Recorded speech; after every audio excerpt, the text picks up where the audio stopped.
आतंकी संगठन जैश ए मोहम्मद के चीफ मसूद अजहर ने इस साल पीएम मोदी के कश्मीर दौरे के दौरान हमले की साजिश रची थी।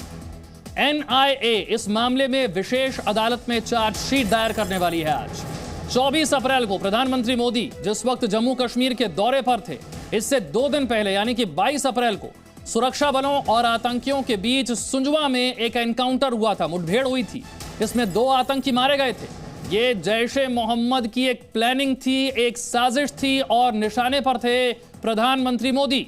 इसी साल अप्रैल महीने की घटना, 24 अप्रैल का दिन जब प्रधानमंत्री कश्मीर के दौरे पर थे, उससे ठीक 2 दिन पहले यानी कि 22 अप्रैल को सुंजवा में एक एनकाउंटर होता है, मुठभेड़ होती है सुरक्षा बलों और आतंकियों के बीच। इसे लेकर एनआईए आज अपनी चार्जशीट दाखिल करेगी मसूद अजहर को लेकर, जैश ए मोहम्मद को लेकर। यह चार्जशीट है, निशाने पर प्रधानमंत्री थे। ये देखिए, ये सिर्फ 10 जर्सी गायों के साथ हर साल 18 लाख कमा रहे हैं। आपको भी ये सीखना है तो फ्रीडम ऐप को अभी डाउनलोड कीजिए। 22 अप्रैल 2022 यानी कि इसी साल अप्रैल महीने की यह घटना, उस वक्त जो एनकाउंटर में गोलियां चली थी, जिन गाड़ियों पर यह गोलियां लगी थी, उस वक्त की तस्वीर आपको हम दिखा रहे हैं। ये देखिए कितने बुरे तरीके से फायरिंग की गई थी। निशाने पर कौन था? प्रधानमंत्री थे। प्रधानमंत्री के जम्मू कश्मीर दौरे से ठीक 2 दिन पहले, 24 अप्रैल को प्रधानमंत्री का जम्मू कश्मीर दौरा था, ठीक 2 दिन पहले 22 अप्रैल को इसी तरीके से एनकाउंटर हुआ। जम्मू पुलिस की यह गाड़ी है जिस पर अंधाधुंध गोलियां बरसाई गई थी और कहां कहां पर यह गोलियां चली थी। यह एनकाउंटर कितना खतरनाक था ये आप देख रहे हैं। जैश ए मोहम्मद नाम का आतंकवादी संगठन जिसने यह साजिश रची थी, जैश की साजिश, निशाने पर थे प्रधानमंत्री। मसूद अजहर का नाम सामने आ रहा है।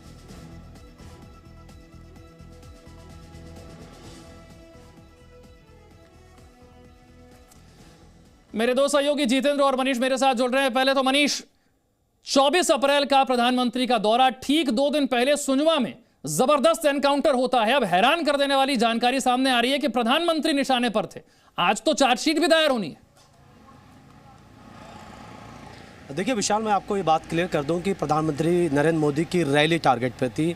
चूँकि जो एनआईए की जो चार्जशीट आज सबमिट होने वाली है, उसमें जो हमें सूत्रों से जानकारी मिल रही है, वो कहा जा रहा है कि 2 दिन पहले जो जैश ए मोहम्मद के 2 आतंकी मारे गए थे, उनके पास से सुसाइड वेस्ट मिले थे, यानी वो फिदाइन हमलावर थे और बड़े हमले करने की साजिश में थे। लगातार जैश ए मोहम्मद की तरफ से कोशिश थी कि प्रधानमंत्री नरेंद्र मोदी वहाँ पर रैली ना कर सकें, क्योंकि अगर ये टेररिस्ट ना मारे जाते, अगर ये ऑपरेशन लंबा चलता तो प्रधानमंत्री को अपनी रैली को कैंसिल करना पड़ सकता था। ये जो हमें सूत्रों से जानकारी मिल रही है। इस मामले में जो एनआईए की जो चार्जशीट जो फाइल होने वाली है, जो एनआईए ने अपनी पूरी इन्वेस्टिगेशन की है, इसको लेकर के जो तमाम एविडेंस मिले हैं, इन मारे गए जो आतंकी हैं उनके पास से, मसलन जो उनके पास वेपन्स मिले हैं, जो उनके पास से तमाम एमुनिशन मिले हैं और उनके क्लोथ से लेकर के जो फिदाइन वेस्ट मिले हैं, उनमें पाकिस्तान मार्किंग है। और जो उनके पास से हैंडशेक मिले, जीपीएस मिले, उसके आधार पर एनआईए ने एक टेक्निकल इन्वेस्टिगेशन की और ये पाया कि ये सभी आतंकी बाकायदा पीओके से, यानी पाकिस्तान के जो कब्जे वाला, कश्मीर का कब्जे वाला जो पीओके का हिस्सा है, वहाँ से आए थे और ये जो जम्मू के अंदर दाखिल हुए थे। मनीष, कैसे रची गई थी यह साजिश? जरा जल्दी से पहले ये बता देते हैं कि यह साजिश रची कैसे गई थी। प्रधानमंत्री का यह कश्मीर दौरा था 24 अप्रैल, इसी साल 24 अप्रैल को प्रधानमंत्री का कश्मीर दौरा था और उससे पहले यह आतंकी साजिश रची गई थी। इसका खुलासा हो गया है। जैश ए मोहम्मद नाम का आतंकवादी संगठन, यानी कि मसूद अजहर वाला यह संगठन, मसूद अजहर का ही नाम सामने आ रहा है। विशेष अदालत में आज एनआईए इस केस को लेकर चार्जशीट दायर करने वाला है।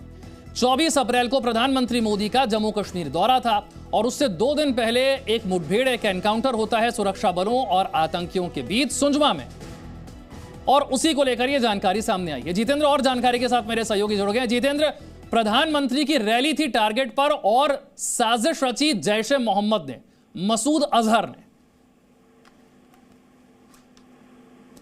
जी बिल्कुल विशाल, जिस तरह से ये 2 आतंकी जम्मू के सुंजवा इलाके में मारे गए थे, दोनों पाकिस्तान से बॉर्डर पास करके भारत में दाखिल हुए थे और इनका जो निशाना था वो 24 अप्रैल को जो भारत प्रधानमंत्री नरेंद्र मोदी की जो रैली थी जम्मू के अंदर, उसको टारगेट करना था। क्योंकि जिस तरह से ये दोनों दाखिल हुए थे, ठीक 2 दिन पहले ये भारत के अंदर दाखिल हुए थे। इनको बकायदा बॉर्डर से पार करवा करके जम्मू लाया गया था। सुजवा इलाके के अंदर ये छिपे हुए थे, लेकिन जब सुरक्षा बलों को इस बात की नजर लग गई थी तब इन्होंने जो सीआईएसएफ की जो रात को जो ड्यूटी डिप्लॉय करने वाली जो बस जा रही थी उसके ऊपर इन्होंने हमला किया था, जिसमें एक सीआईएसएफ का जवान जो एएसआई थे वो मारे गए थे, 6 जवान घायल हुए थे और उसके बाद उसी इलाके में घेर करके दोनों आतंकियों को मार गिराया गया था।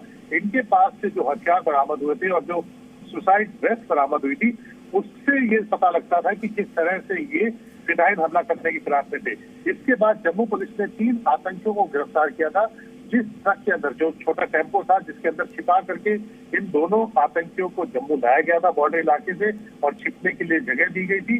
और उसके बाद जो लोग थे इसकी मदद करने वाले उन दोनों आतंकियों को भी गिरफ्तार किया गया था।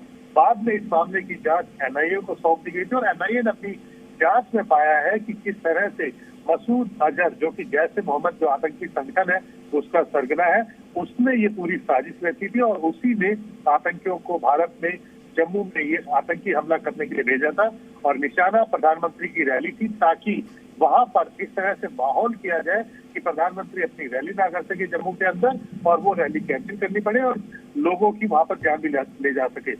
बड़ा आतंकी हमला करने की कोशिश थी, लेकिन समय रहते हुए ये जो आतंकी हमला था वो टल गया था क्योंकि दोनों आतंकी मारे गए थे। लेकिन साजिश जो थी वो पाकिस्तान में बैठ करके रची गई थी।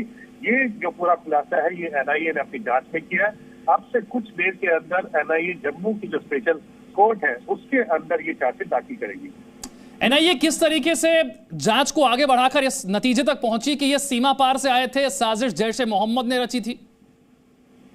देखिए विशाल, इसमें 3 लोग गिरफ्तार किए गए थे जिनको जम्मू पुलिस ने ही जब दोनों आतंकी मारे गए थे और उसके बाद जो अपने टेक्निकल सर्विलांस था और जो ह्यूमन इंटेलिजेंस था उसके आधार पर जम्मू पुलिस ने 3 आतंकियों को गिरफ्तार कर लिया था। मोहम्मद इशाक चौपान, शफीक अहमद शेख, बिलाल अहमद वागे, ये 3 गिरफ्तार किए गए थे जिनसे इस पूरी साजिश का खुलासा हुआ था। इन्होंने पुलिस को बताया था कि कैसे ये दोनों आतंकी पाकिस्तान से बॉर्डर पार करके आए थे और फिर किस तरह से बॉर्डर के पार होने के बाद इनको ट्रक के अंदर, छोटा जो एक ट्रक था, मिनी ट्रक था, उसके अंदर छिपा करके इनको सुजवा इलाके में छोड़ा गया था। ये दोनों पश्चिम भाषा बोलते। ठीक है, मैं मनीष के पास भी चलता हूं। समझना चाहते हैं मकसद क्या था? रैली को टारगेट करना मकसद था या रैली से पहले इस तरीके का माहौल बना दिया जाए कि रैली ही ना होने पाए? बिल्कुल, देखिए वो रैली डिस्टर्ब करना चाहते थे क्योंकि पाकिस्तान ये नहीं चाहता और पाकिस्तान के जो आतंकी गुट हैं उनको साफ इंस्ट्रक्शन दिया गया है कि जम्मू कश्मीर में माहौल जो है वो शांति जिस तरीके से बन रही है, कश्मीर अमन चैन की तरफ लौट रहा है, वो ना होने दिए जाए। चूँकि प्रधानमंत्री का दौरा होता जिस तरीके से हुआ भी तो पूरी दुनिया में एक मैसेज गया कश्मीर को लेकर के, जम्मू कश्मीर को लेकर के कि पाकिस्तान का प्रोपेगेंडा फेल हुआ, क्योंकि पाकिस्तान बार बार ये कहता है, दुनिया को समझाने की कोशिश करता है कि कश्मीर के लोग भारत सरकार का विरोध करते हैं, फोर्सेस का विरोध करते हैं, उन्हें डेमोक्रेसी में यकीन नहीं है, वो पाकिस्तान में जाना चाहते हैं। दरअसल ये पाकिस्तान का प्रोपेगेंडा ब्रस्ट होने वाला था और जाहिर तौर पर पाकिस्तान ये नहीं चाहता था और इसीलिए आतंकी आए थे, क्योंकि ये ऑपरेशन लंबा चलने वाला था। लेकिन सिक्योरिटी फोर्सेस ने ऐन वक्त पर इन आतंकियों को घेर कर मार दिया था। अब जो सबसे बड़ी बात यह है कि जो एनआईए जो चार्जशीट फाइल करेगी, एक बार दोबारा पाकिस्तान को भारत बेनकाब करेगा इंटरनेशनल एक तरीके से पूरी दुनिया के सामने, क्योंकि FATF के ग्रे लिस्ट में है। लगातार पाकिस्तान ये कोशिश कर रहा है कि वो दुनिया को बताने की कोशिश कर रहे हैं कि दरअसल अब उनका तो कोई आतंक से रिश्ता ही नहीं है, वो काफ़ी सुधर गए हैं। लेकिन ये जो नए फ्रेश एविडेंस मिल रहे हैं ये पाकिस्तान को एक बार फिर से पाकिस्तान पर सवाल उठेंगे। दूसरी बड़ी बात कि भारत लगातार मसूद अजहर हो, चाहे हाफिज़ सईद हो या दाऊद इब्राहिम जैसे टेररिस्ट हों, उन सभी की मांग कर रहा है कि उनको पाकिस्तान गिरफ्तार करे, उनको भारत को सौंपे। इंटरपोल पर दबाव बनाने की कोशिश की जा रही है। पाकिस्तान कभी ये कहता है कि मसूद अजहर तो अफ़गानिस्तान चला गया है, उसके देश में नहीं है, कभी हाफिज़ सईद के बारे में वो बात भी नहीं करता कि उसका कहना होता है उसको नहीं मालूम है क्या हो रहा है। तो ये जो एक नए फ्रेश एविडेंस लेकर के एनआईए आई है, इसका बहुत इम्प्लीकेशन होगा। दूसरी बड़ी बात कि किस तरीके से आतंकी भारत में घुसपैठ कर रहे हैं, किस तरीके से वो साजिशों का अंजाम दे रहे हैं। एनआईए की इन्वेस्टिगेशन में इस बात का भी खुलासा हुआ है, जिससे आने वाले टाइम में अगर इस तरीके का फ्यूचर अटैक करने की कोशिश की जाती है तो उसे रोका जा सकेगा। बिल्कुल, मसूद अजहर का ये नापाक आतंकी प्लान बेनकाब हुआ और प्रधानमंत्री के दौरे से ठीक 2 दिन पहले सुजवा में मुठभेड़ हुई, ये आतंकी ढेर किए गए और साथ ही जैश ए मोहम्मद की क्या साजिश थी ये भी बेनकाब हो गई। आज एनआईए चार्जशीट दायर करेगी इस केस को लेकर। ये सिर्फ 10 जर्सी गायों के साथ हर साल 18 लाख कमा रहे हैं। आपको भी ये सीखना है तो फ्रीडम ऐप को अभी डाउनलोड कीजिए।